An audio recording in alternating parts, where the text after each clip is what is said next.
ये भी हो रहा है।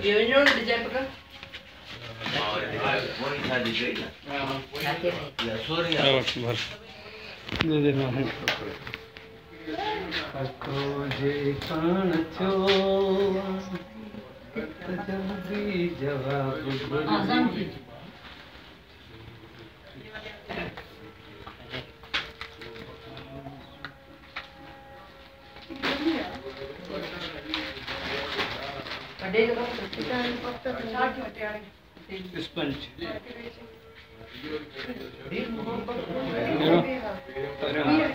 यो हे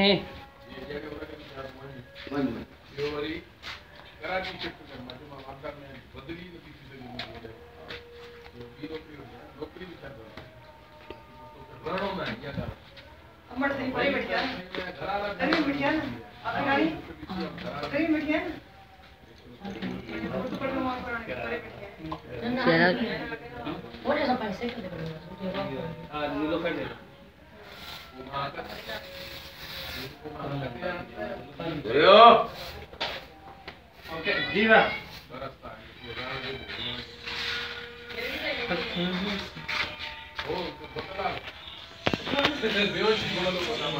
ये दिसो था हाय हाय हाँ ये घोट साहब माशाल्लाह बोस्की जो वगो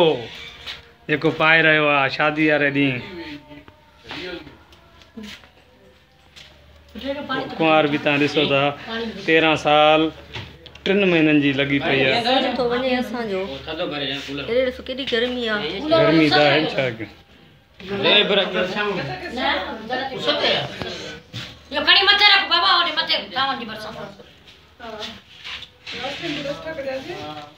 लुत्फ़ भी ॾिसी रहियो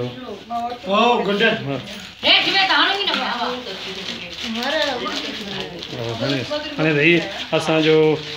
पखी साहब पखी हेॾो बि तव्हां अचो बि जीअं साईं ये असां सहूलत ॾिनी आहे स्पेशल बाग भरी के कंहिं टाइम असां कंहिं टाइम पखी हिरण ते पखी हमेशह पखी हूंदा आहिनि पखा हिरींदा आहिनि पाणी पिया ही असिस्टेंट डायरेक्टर साहब जो ॾिसी रहा हो शाहज़ेब सामू साहब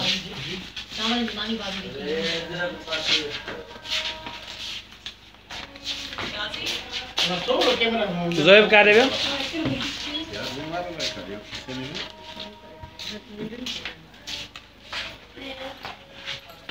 बचल क्या किया गर्मी है तेरे में कम करो गर्मी मारे चले ये वो रखा जने हली गई ये हो रखा हली गई नहीं जने हां मानो ना ये वो क्यों थी हां नहीं है मां चलो सुने ये दिसी रहा है नदीम ये अमजद गुल सूरो साहब ता आज सारा छा था क्यों आज असां ये महसूस हां आज असां ये था महसूस कयूं किन गुनाहन जी सज़ा एड़ी मिली आज दोज़ख के सफ़ा गेट ते च बीठा ना आज छा कयो था ता असां हां ये बुधायो जी असां सेट ते शादी आ कहीं जी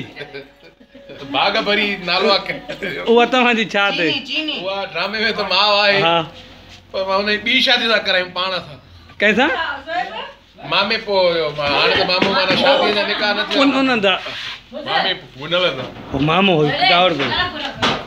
हां या बाहर हवा तो कुरान डाडी अमजद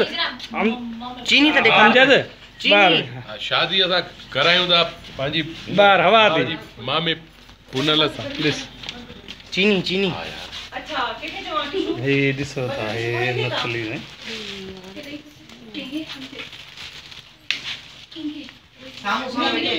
गुलाबी कलर जी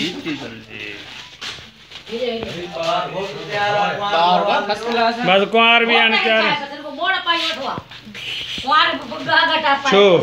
घोटा की छा करो बडो को घोटा जो पछड़ो घोटा नी लो दिस घोटा की छा अब अबे कोई तैयार करते हो अगला दिसन वाला दिसन ता अल्लाह अकबर अदा बूम मठो वो ख्याल था हां पानी पीने चुप